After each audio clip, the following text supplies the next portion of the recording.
Hi guys, it's me Pia, your Chinita girl, and welcome back to my channel!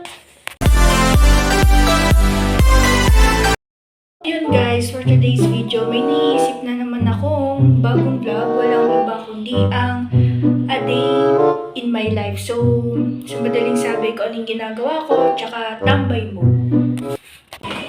So, ayun, nakatambay lang muna tayo. Habang may hinihintay, habang hinihintay. Ayan, ang vlogger nyo, ang chinita girl nyo, kung nagutom kakalakad, kakapasyal, o ayan diba, babae nyo ang takaw. Ako talaga. Ayan, namamasyal na naman ang chinita girl nyo, tamang lakad lang, tamang pasyal lang siya. Ayan, papakit po Hindi yan mapapagod maglakad. Meron din landscaping.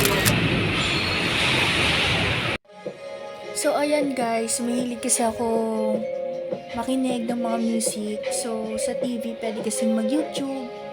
Ayan, mahilig talaga ako sa mga music pagka malungkot ako, pagka masaya ako, kaya pagka wala ako sa sarili minsan. Syempre pag may iniisip, pag may problema, ayan, nakikinig lang ako ng music. Ayan, tamang alaga muna tayo sa asa namin dito sa bahay. Ayan, kumakain siya guys. Kanina lang yan. O ayan o guys o. Kasama ko na naman ang aking little sisterette. Sisterette kasi ang tawag niyan sa akin. Tsaka tawag ko rin sa kanya. Magkamukhang kamukha kami naman guys. Diba?